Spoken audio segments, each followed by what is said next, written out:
This time on The Rest is Classified, Klaus Fuchs, the atomic spy who stole the secrets of the Manhattan Project and gave them to Stalin, finally meets his match as MI5 get on his trail.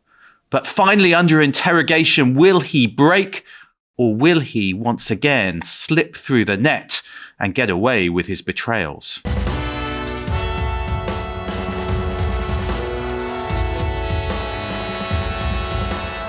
I think about it, getting married from time to time. But I'm walking through a minefield. One false move and it will all blow up. I can accept the worst case scenario, but I can't involve a wife and children. Furthermore, to have a family in England is not part of my plans for the future. I'd like to help the Soviet Union until it's able to test its atomic bomb. Then I want to go home to East Germany where I have friends. There I can get married and work in peace and quiet. That's my dream. Welcome to The Rest is Classified. I'm Gordon Carrera. And I'm David McCloskey. And that was atomic spy Klaus Fuchs speaking to his Soviet handler Eugene on a park bench in Putney Bridge Park, South London, near the Spotted Horse pub, just months before his world is going to come crashing down. It's one of your haunts, right, Gordon? The Spotted Horse. I don't actually know. It's one of the few pubs in South London I don't know, but it is one of the ones that Klaus Fuchs visited and that we might do on our Klaus Fuchs walking tour. Gordon will be there this Friday night from 7 to 9 p.m. representing The Rest is Classified for research. That's right. We're here with Klaus Fuchs now in 1949. He's been at the heart of the British atomic bomb project at Harwell, having already been working on the bomb in America on Los Alamos all the time, spying for the Soviet Union. And despite some leads on him that MI5 have really failed to follow, he's kind of got away with it until now. But at this moment, crucially in 1949, things are going to go south for him. Well, that's right. And it's going to come down to the blunt fact that by 1949, the U.S., in a program called Venona, has figured out how to decrypt KGB communications inside the U.S. Now, this is a program that's being run out of the U.S. Army's Signal Intelligence Service, sort of a precursor to the National Security Agency, being run out of an old ladies' finishing school in Arlington, Virginia. It's called Arlington Hall. It's got one of the first IBM processing machines, which is probably the size of a warehouse. And I think that story of how the Russian code was broken, Gordon, is kind of an episode in and of itself. I think it's one we'll do in the future. It involves brilliant American cryptologists who'd been working on this problem. And Gordon. Well, it does. GCHQ is very involved in Venona from very early on. So I was just on a roll there talking about how awesome this American effort was. And I just, lost my flow here. It's like in the Afghanistan episodes where you brought up the special boat service, Gordon. Coming to save the day. Coming to save the day. Well, and so brilliant American and some British cryptologists had been working on the problem for years, kind of pulling threads on these KGB communications. And they begin to show that the KGB had penetrated the Manhattan Project. Yeah, that's right. I mean, it's interesting because the whole story of Venona is fascinating, but it's some diplomatic communications that the Soviets sent back home, which they used a one-time pad to encode it, but they used it twice. And by doing that, it allowed you to try and break the code. What's fascinating is that the Americans and the Brits are still working on Venona up to 1980 to try and decode some of these messages. But what they get are clues from the message, because you can break the code, but there are still basically fragments of the message you get rather than the full message. And often they involve the kind of cryptonyms, the code names for agents whose spying is basically being reported back to Moscow. And that's what they get, which points, I think, crucially, without naming them, to their having been a spy in 1944 specifically, passing details from the nuclear program. The fragmentary nature of the decoding here is important because it's going to influence why nobody is certain right away that it's Fuchs, right? Because in August of 49, they decipher this code name Arrest, and they eventually discover, it's kind of sifting through all of these cables and really decoding pieces of them, that he's male, they have dates that he was in the US, they know he has a sister in the US, and they know that he passed a technical paper, MSN 12, to the Soviets, but they don't have a name And because of this fragmentary nature of the information, they can't immediately map it to Klaus Fuchs. That's right. But the suspicion is there. They decode a few more of these documents. So by the time I think you get to September, you've only got a few suspects, haven't you, that are possible because it looks like it's someone on the British team.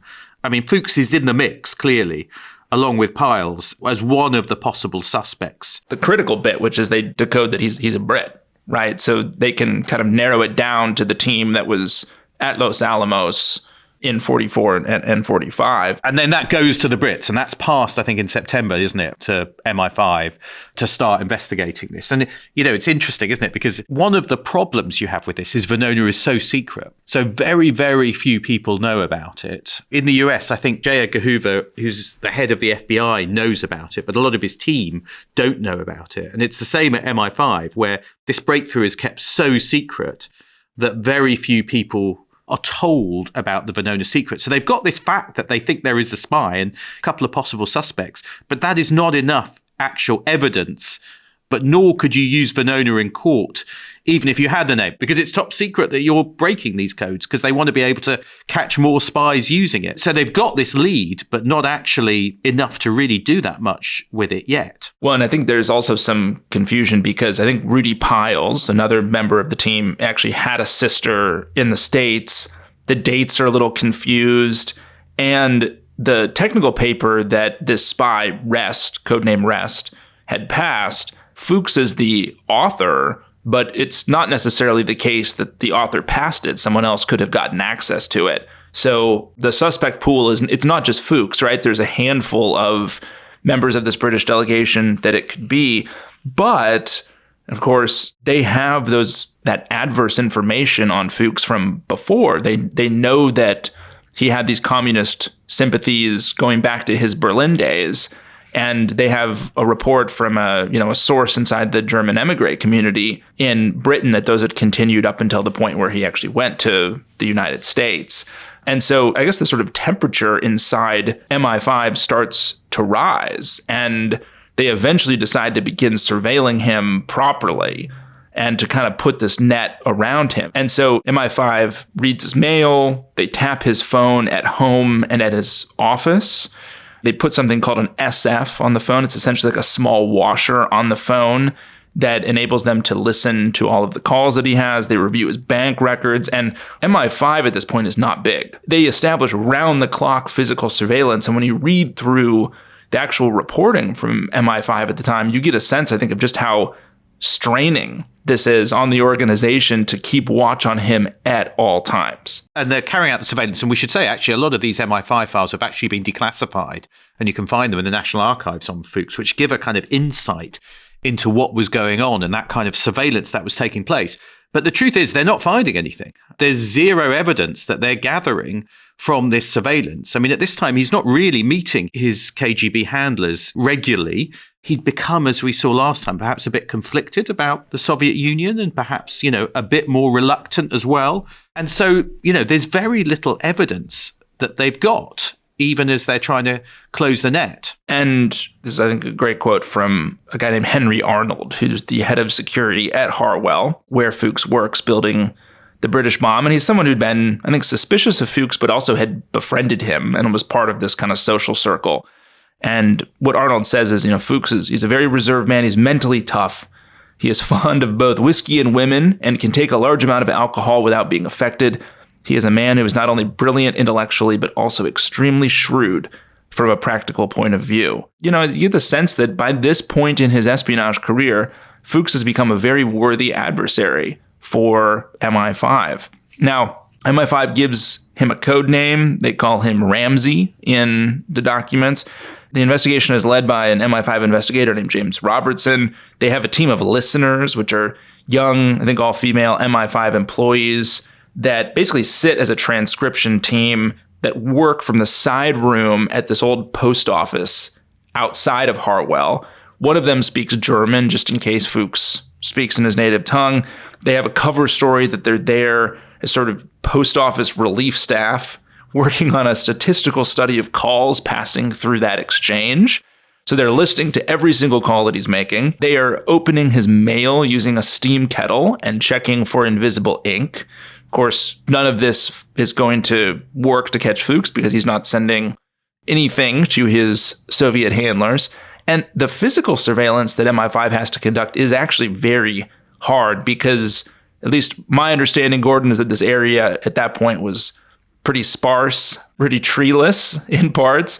And so to actually watch him as he's driving away from Harwell was very complicated and took multiple teams. And I think the signs are that actually at various points, Fuchs might realize he's under surveillance, I think, at this time, and is aware of it. He's smart enough to know that. And pretty much the only thing they find out about him is that he seems to be having this very close relationship with Erna Skinner, the wife of one of his colleagues. Who's calling him all the time. That's the main thing that they've worked out. And I think it's worth saying that beyond this surveillance, something critical also happens in September 1949, which is that the Soviets test the nuclear bomb at that moment. So, just as Venona's made the breakthrough in August, they're working on the surveillance in September. And then at this moment, talk about the temperature going up and the significance going up, because suddenly, years ahead of when anyone thought they'd be able to do it, the Soviets conducted a nuclear test. And I mean, this is a kind of shocking moment for the West, isn't it? Particularly for the US, which thought it had effectively a nuclear monopoly, which was going to give it freedom of maneuver for some period. And it's suddenly gone. And so the question is, immediately, how did they do it? How did they manage to do it? And so, again, the kind of pressure on MI5 on the question of whether there was a spy stealing secrets is really going up at this point to find out if there was a traitor. Again, I think you get a sense from the Oppenheimer movie about just how shocking this was, because if listeners will recall, there are some scenes in black and white where Oppenheimer and Robert Downey Jr. and basically everybody from the kind of key people on the Los Alamos team are seated around this round table.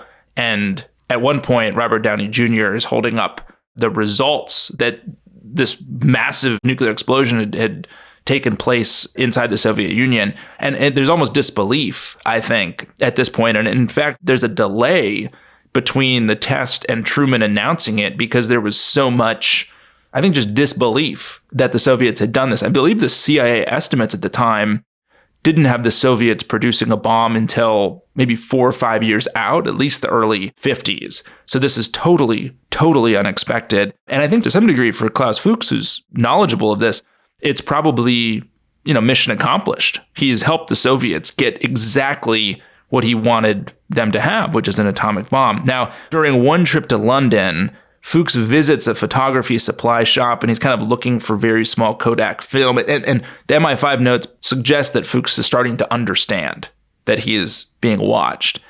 And so MI5 and kind of the back office investigation piece of this, up to this point, Gordon, they certainly suspect Fuchs. I mean, he's one of a small number of Brits who were part of the delegation to the Manhattan Project, but they haven't been able to formally rule out other members, most importantly, Rudy Piles, who was Fuchs's mentor. And what ends up happening is that MI5 is scouring the files on their travel in the States and all of the reports that they had authored. And they eventually construct a timeline. MI5 constructs a timeline that shows that Rudy Piles had left Los Alamos before that technical report, that MSN-12 report that had been handed to the Soviets, before that report had even been finished. And so with this very kind of mundane detail, they're able to eliminate Piles as the potential suspect and confirm without a shadow of a doubt that Klaus Fuchs is Rest, the Soviet asset. Yeah, and it's interesting around this time as well, Klaus Fuchs is in touch with his father and some messages come from the family. I think these are interesting because his father has been offered a teaching position in Leipzig, which is in the Soviet part of Germany. And that will trigger a kind of a security question for Fuchs himself. And he knows he's going to have to report that. And he also, I think it's significant here, he gets word that his sister, Christelle, who is the one who'd been the contact in America, is also mentally ill at this point and is having a breakdown, which, as we've heard, is kind of one of the issues with the family. So, all of this is kind of happening at the same time, kind of in the last few months of 1949, where you've got Venona breaking and the investigation and surveillance of Fuchs. You've got the Soviets testing the bomb, which creates a kind of even more intense hunt for who might have betrayed the secrets in the West. And you've got Fuchs's kind of personal dilemmas involving his father going to a sensitive position and his sister being ill. And I think it looks like at this point, MI5 realised their only hope for actually trying to effectively prove that it's Fuchs is to confront him and try and get a confession.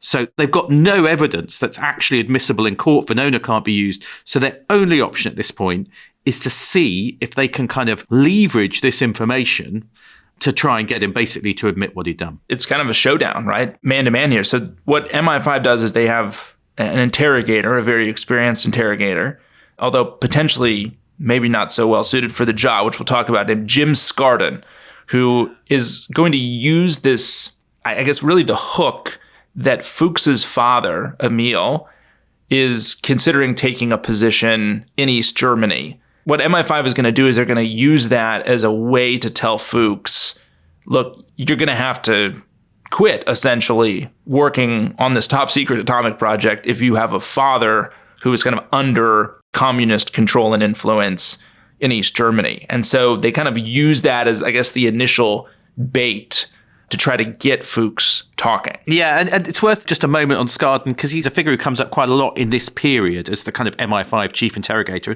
It's a bit of mythology around him that he's this kind of great interrogator. Actually, he's a kind of thin figure with a moustache. He looks like the kind of police inspector detective that he was before he joined MI5. But actually, his record is actually a little bit mixed as an interrogator, because a couple of years before this, he's actually interrogated Sonia, Ursula Kuczynski, who we heard about had been Fuchs's handler, and fails to kind of land a finger on her, in terms of the interrogation. So he's the guy, though, who is going to be tasked with effectively trying to break Fuchs. And again, it's kind of interesting because he's been told Fuchs is under suspicion, but Scardon has not been told about Venona. So he doesn't know why people believe he's a spy. He's just given the task of trying to prove that he's a spy. So he's going into the kind of the fight, the interrogation, with one hand tied behind his back to some extent, but he's going to try and get that confession from him. Well, I guess the plan of your Scardon here is you sort of set it up as a friendly chat, and you get Fuchs talking in the hopes that he'll incriminate himself, and you probably do that by bluffing how strong your hand is, right? So it seems like it would have been helpful if Scardon had known about Venona to help with the bluff, but what am I to say? So Scardon opens up. So he meets with Fuchs on Wednesday, the 21st of December, and he opens up by kind of saying, look, your father is taking this position in Leipzig in East Germany. That isn't really going to work if you're working at Harwell. And then he kind of gets Fuchs to go over his background. So Fuchs spends time talking about his youth in Germany for like an hour. And then out of the blue, Scardon breaks in and accuses Fuchs of spying, and he uses New York as the example. Basically says, I know that you were in contact with the Soviets while you were in New York. In 1944. Yeah, it's very specific. Very specific, which of course is true. But Fuchs is absolutely stunned. He kind of opens his mouth in surprise, and then he polishes his glasses to maybe play for time, shakes his head and says, I don't think so. But Scardon is kind of poking around. I guess you'd call it being on like a fishing expedition here, to kind of bluff to see what kind of reaction he's going to get. But he doesn't get really more specific than that in his accusations. He just keeps coming back to this point around, we know you were in touch with the Soviets in New York. And I think it's an interesting strategic move here, because if he'd gotten more specific, even if he had used some of the Venona stuff, you wonder if you would have gotten to the confession more quickly. But he kind of allows Fuchs, I think, to gather himself, get his wits about him, and he just keeps up the denial. I think by saying, we know you passed information in New York in 1944, it's so specific, but it also, if you're Fuchs, you kind of go, if that's all they know, they don't know very much, because he's been spying for 7 years and clearly they don't know about most of it, if that's all they've got. And so I think it possibly gives Fuchs a bit of confidence, actually, to think, I might be able to get away with this. And this is a very British interrogation, Gordon. So there's a lunch break. They stop at about 12:45. Fuchs goes to the Skinners to see Erna. Erna had fixed him something soft for lunch. Now, if you remember back from episode 1, Fuchs has a history of street brawls against Nazis, and he had lost teeth in one of those brawls. And recently he had broken the plate for his front teeth and was in a lot of pain. And so he has lunch. He has like scrambled eggs for lunch with Ernest Skinner. He calls a dentist in Oxford to schedule an appointment. And then he goes back to the interrogation. And Skardin that afternoon says, he kind of raises the temperature a bit and says, we're going to have to fire you because of your father's job in East Germany. Says the ministry doesn't know about all the spying, but with kind of a favorable report from Fuchs on his espionage activities, he might be able to stay at Harwell. And so there's this very weird thing where MI5 starts to say, look, if you just come clean, you can stay. You can keep this position.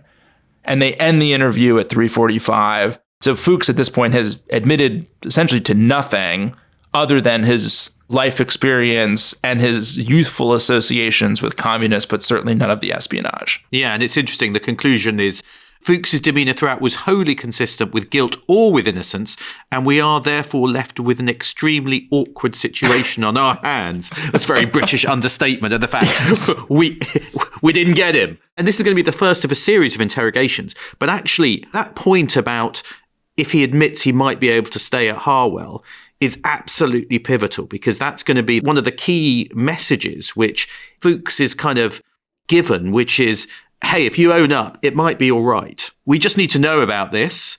But if you kind of tell us everything that you did, you might be able to stay at Harwell. Maybe you may be able to go somewhere else. That is the implication of that and what comes out in some of the future interrogations. And it's going to be kind of quite important to what happens and to where it goes next. But I think at that moment, with Fuchs on the rack but not having confessed, let's take a break.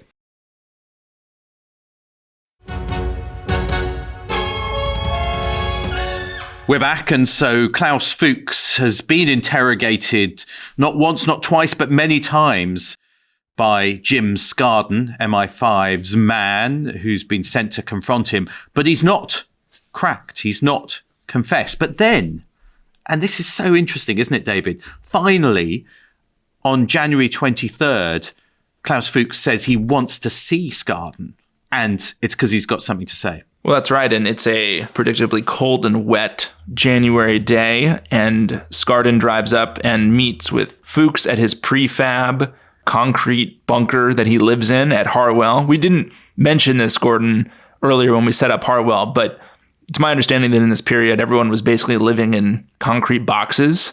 And so Klaus Fuchs has his own concrete box. Skardin shows up outside the box and says, "You asked to see me, and here I am." And Klaus Fuchs says, "Yes, it's rather up to me now," which I think has a very understated, Smiley-esque vibe to it. And for the next 2 hours, Klaus Fuchs comes clean. He talks again about his life story, his days in the underground in Germany, up to his present work. He actually confesses to having met with the Russians and shared these atomic secrets with them. He talks about how, he believed that Russia had really made the only sincere effort to defeat the Nazis. The body count of Russians would suggest that he's probably got something there, given how much they sacrificed, of course. And I think he also says that his internment had, to some extent, shaped his views of kind of Britain's shameful compromises with Hitler. Now, initially, not a whole lot is new, but what Skardin will say is that there's kind of urgency and emotion to it. And at this point, Skardin says, you've told me a long story providing the motives for actions, but nothing about the actions themselves. And Fuchs says, "I will never be persuaded by you to talk." And then, Gordon, they have lunch, which again, these interrogations are very polite, I would say. They actually go to Abingdon, they have lunch, they have coffee in the lounge, and then they go back to Harwell for another round of this. And it's here in the afternoon session, back in that prefab, that Fuchs confesses and really tells all. And he says he was compelled by a duty to the world to pass information to the Russians. So that's why he says he passed information to the Russians. But why does he confess? I think it's fascinating, isn't it? Because until now, he's effectively got away with it. And, he may not realize it. They have nothing on him. I mean, without this confession, they have nothing. And yet, at this point, he is going to tell them maybe not quite everything, but a lot of what he's up to. Well, I think his case officer, Eugene, who's Sasha Feklisov, believes that Fuchs at this stage was in the grip of a psychological crisis, kind of a breakdown in that controlled schizophrenia we talked about in the last episode, which, by the way, the case officer will make a connection between Fuchs's psychological state and that of his mother and his sister, both of whom had killed themselves. And what the case officer will say is that Fuchs felt like his mission had been accomplished with the Soviet bomb test. There's one element here, which is my work is done. And because he had been led to believe that he'd really only be stripped of his security clearance if he confessed, and that he'd be able to kind of safely retire and hold on to that community in Harwell to some extent. So I'll give you my view, which perhaps goes back to my slight, dare I say it, sympathy for Fuchs at this point. I think a few things have happened. One is maybe his pro-communist ideology has dimmed with what's happened to the Soviet Union. I think he's genuinely come to care about England and Britain in a slightly different way, and he's become attached to people, including perhaps Ernest Skinner, perhaps others, whom he might have also confessed to beforehand. And I think it is that possibility that he might be able to stay that is driving him, and the thought actually he can continue within this community at Harwell, perhaps, if he confesses, that gets to him. But I also think there's one other factor which is interesting, is that he does seem to be trying to protect his sister, Christelle. I think Frank Close, in his book Trinity, talks about this a bit, that the suggestion that Fuchs was also worried about her because she's actually in a psychiatric hospital at this point. And given everything that's happened to the family, he wants to also protect her. And there's some suggestion that the FBI might be onto her and might put pressure on her. And I think there is also a desire to protect his family there, which leads him to think, I can take the heat off her, and by taking responsibility myself and admitting some of this. So I think there's a kind of mix of reasons, but I think it is also that sense, we talked about the compartments in his minds, the controlled schizophrenia. I think this is the moment they break down, I guess, and he realized he can't manage those two compartments separately anymore in the way he could at the past. And I think he's just got to unburden himself. Well, that is a very charitable view, Gordon, and it actually reads just like the sort of memoir of Fuchs's case officer, who really, seems to have had tremendous respect for Klaus Fuchs and makes many of the same points that you just did. I mean, the other piece to this, which I think we should probably address, is there's probably some egomania involved here. Maybe. I'm not sure about that with him. Fuchs thinks he's indispensable to the British atomic bomb project, and therefore, if he just admits he can continue on, he's so necessary they can't get rid of him. He's kind of the centerpiece. I do think that the connections that he had made at Harwell had anchored him to Great Britain in a way that he had not been anchored anywhere else since he had fled Germany. And what his handler will say is the memories had troubled Fuchs's mind and paralyzed his willpower, and that the absolute key to his breakdown was that he was being accused of something that could only be corroborated by a confession.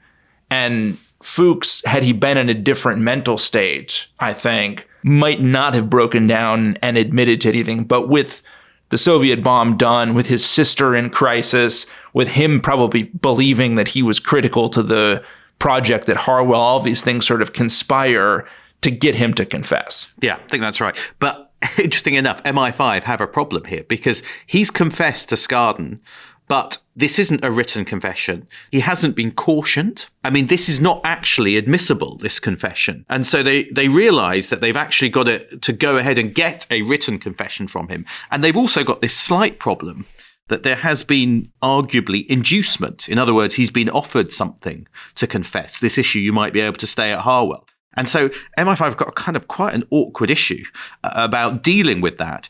And so they then have to bring him in again to take him to London and caution him and get him, and they hope, to do a written confession. And until he does that, they still haven't got him yet. So that's still a crucial moment. And actually, when it comes to his prosecution, it's one of the weaknesses. They know if the defense go for them over the issue of inducement and that he'd been induced, actually the whole prosecution might fall apart. Yeah, because they would make the case that he had been told, look, if you confess, you can stay. And so there's kind of a quid pro quo. As a sidebar, Fuchs's handler in his memoirs, his Soviet handler, is absolutely perplexed, Gordon, that Fuchs has not been arrested at this point in this back and forth for weeks over getting the formal confession. He calls it, quote, island mentality of the British, which allowed you to keep rule of law might be a better way to describe it. That island mentality that prevented you from shooting him immediately upon confession.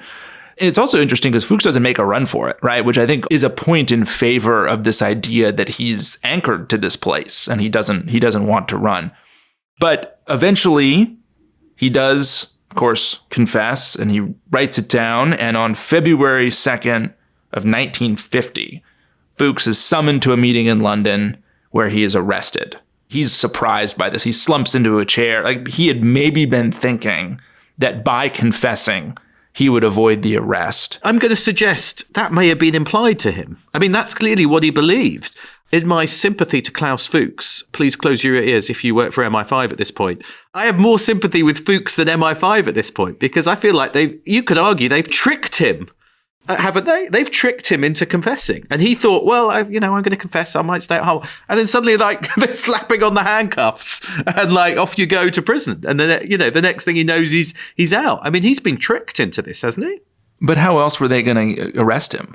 Well, he was guilty. Don't get me wrong. You bring up a great point, though, which is everybody knows from the decryption of the Venona communications and the then sort of paper investigation to whittle down the British suspects to Fuchs, that everybody knows it's Fuchs, right? But you just can't prove it, which I guess is how you get to these kind of slippery cop situations where somebody's guilty. You just have to fabricate some evidence to make sure it stands up in MI5 court. wouldn't do that. This is slightly different from that, but there is an issue to that. But he's charged under the Official Secrets Act, which didn't carry the death penalty. I think everyone in America was like, send him to the chair. But, that was not an option in this case.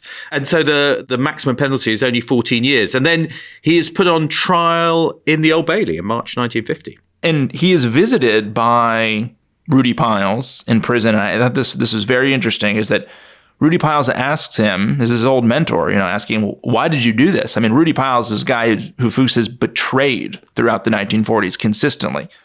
And Fuchs says, knowledge of atomic research should not be the private property of any one country, but should be shared with the rest of the world for the benefit of mankind. So I think we see here, again, this self-assurance of the true believer, somebody who has the fate of the world on their shoulders and who is able to make these decisions and, in fact, has the ideological certainty around their actions to make these kind of massive decisions for the benefit of their tribe or their group, right? We come now, Gordon, to a point in the story which, for those who've listened now to all the episodes, you should be aware that we decided to do this story solely so we could tell this story. No, we did. Here. Which is that the trial in the Old Bailey, which happens in March of 1950, the judge is a guy named Rainer Goddard, who's, I guess, the last of the hanging judges, Gordon. They put the black cap on and literally pass sentence for people to be killed. Judge Goddard is a borderline psychotic bully who was very excited throughout his career in announcing death sentences. And throughout the trial was apparently visibly disappointed that he was not able to have Fuchs executed for treason, because again, he's being tried under the Official Secrets Act. The maximum penalty is 14 years. Now, according to Goddard's clerk, his pleasure at issuing the death penalty was so extreme that he would ejaculate when condemning a prisoner to death, and, quote, a fresh pair of trousers had to be brought to court on these occasions. Now, no such trousers were required for the Fuchs trial, because it was not a capital case. I am disappointed at you telling that story, David, because I feel you have stained the reputation of our podcast and of the British judiciary in one fell sweep. And I just think it's disappointing, and you've let yourself down, I think, with that, as well as the memory of Judge Goddard. The memory of Judge Goddard. And his trousers. His trousers. The framed trousers will also be on display during the Rest is Classified pub tour around London. The Klaus Fuchs pub experience will include that. But again, it's a very, despite the judge's proclivities, it's a very quick trial. It lasts 1 hour and 20 minutes. Klaus pleads guilty to 4 counts of espionage. He gets 14 years, and it's done. He's eventually in prison, stripped of his British citizenship. Which I think hurts him. I think that's a blow to him. Yeah. Yeah, big blow. But he is kind of in prison. He's kind of a model citizen, isn't he, Gordon? I mean, he gets along well with the other prisoners. I think he actually studies economics while he's in prison, and he's a very well-behaved prisoner. He's got good behavior, and the sentence gets reduced by 1/3 because of his good behavior. So there's a lot of course, fanfare around the trial and his imprisonment, but he ends up being released on the 23rd of June, 1959. So, after serving just about 8 years. And I think, the reaction to his quick release was kind of mixed. I mean, there were headlines in the British press saying, good riddance, and another Fuchs, no resentment. And, there's interviews with former inmates where one of them said, the doc is one of the best. One of the interesting things is Rudy Piles and his wife write a letter to him when he's being released saying, do you need any help when you're out, when you're finished, which he doesn't reply to. But there's something I find quite interesting that for Rudy, this guy who's technically betrayed him, he still has a kind of affection, loyalty for him. So amongst the scientists, I think amongst his own community, weirdly, I think there's a kind of understanding of why he did it, and actually strangely a sympathy for him, rather than what you might expect, which is a sense of betrayal. But, for Fuchs himself, he's lost his British citizenship. So strangely, he goes back home, back to Germany, this time East Germany, communist East Germany, for his remaining days. The Soviets don't quite know what to think about him. The KGB are probably a bit annoyed he confessed, I imagine. They also, I think, don't want to acknowledge perhaps how much he'd given them and what he'd done, because in their eyes, they want to emphasize the heroic contribution of their own scientists rather than the idea that the Soviet bomb had come through espionage. So again, on that side, he doesn't quite get the kind of recognition. He's not turned in any way into a hero in that strange afterlife he has in East Germany, where I guess he lives out his days. I think, Gordon, one of the major questions that this story raises is, what advantage did Fuchs actually provide the Russians in the end? Because, he delivered these incredible atomic secrets, but would the Russians have developed the bomb anyway? I think they were working on it, but I think he shortcuts their process by years. I mean, some of the Soviet scientists will later kind of say 1 to 2 years, but I think that's probably them playing it down because they want to, emphasize their own work. But I think it's probably multiple years that he saves them in terms of their ability to get the bomb. And I think that does matter because at this period in the early Cold War, the US believed it had the advantage. And so Fuchs has effectively taken away years where the Americans could have had a freer hand in that early Cold War. And I think what the consequences are for that, it's quite hard to say. It's a bit of a counterfactual, isn't it? Whether actually what America might have done if it had had a few more years of the nuclear monopoly. I mean, whether, potentially things could have got hotter or not. But ultimately, you end up moving faster to the world of mutually assured destruction and deterrence. And that, I think, is what Fuchs wanted. His drive was the idea that the Soviets should have the bomb as a deterrent rather than for it to be used. Well, and I think the Fuchs case and really the era in which he's spying, I mean, prior to the atomic age, I guess, or the dawn of the atomic age, it had always been the case that, a nation's technological prowess or capabilities, I mean, there's always an intelligence target there, right? I mean, if you're spying on the Germans, you want to know what kind of tanks do they have and how many and, how do they build them?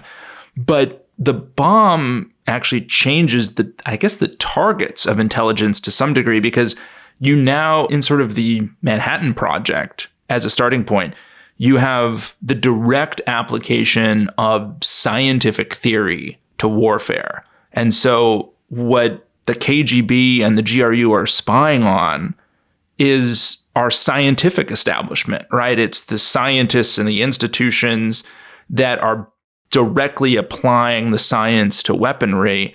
That had not really been the case prior. And so you can draw some direct line from Klaus Fuchs to today. I mean, really, right through Los Alamos around these intelligence targets being scientists, being people who are working on the next generation of basic research that's going to feed the weaponry. Yeah, and the importance of having nuclear bombs. I mean, you could see the way in which Russia was able to invade Ukraine and do certain things, knowing it had those nuclear weapons as cover. Just goes back to that point of the power of having nuclear weapons, and there was nothing like it. But last point, Klaus Fuchs, the man. What's your view? Hero or villain? Villain. Yeah. Yeah. I mean, he gave the plans to the atomic bomb to the Soviet Union. What he did was treacherous and villainous, but the man himself, I can't help but think people describe him as an honourable man. Now, I think you can dispute Who are that. these people, Gordon? Who are these people? Some of his colleagues said it was a kind of... I think it goes back to where we started, which is this was a man who followed his conscience, and who was brought up to follow his conscience. These are dangerous sorts of people, I think. Did what he thought was right. And so, look, I am not saying hero. I am not going to take the opposing side just to make the point. But I do think he is an interesting, complicated figure. No, that is certainly true. And hero or villain oftentimes is not the most interesting question. It is certainly the case that the life and times and espionage and high treason of Klaus Fuchs are intensely interesting. And it's also true, and I think it just shows that anytime you have sort of these massive research efforts, weapons programs, there are going to be people like Klaus Fuchs who have very strong beliefs about what should be done with that power. And that's probably going to differ from their sort of political masters or the establishment above them. They're going to make their own decisions, and those kind of people are absolutely ripe for recruitment. Your final thought is beware scientists and beware nerds. So on that note, thank you for listening to The Rest is Classified. Thank you for joining us on this journey with Klaus Fuchs and to the heart of Los Alamos and the nuclear program. See you next time. Watch out for nerds. See you next time.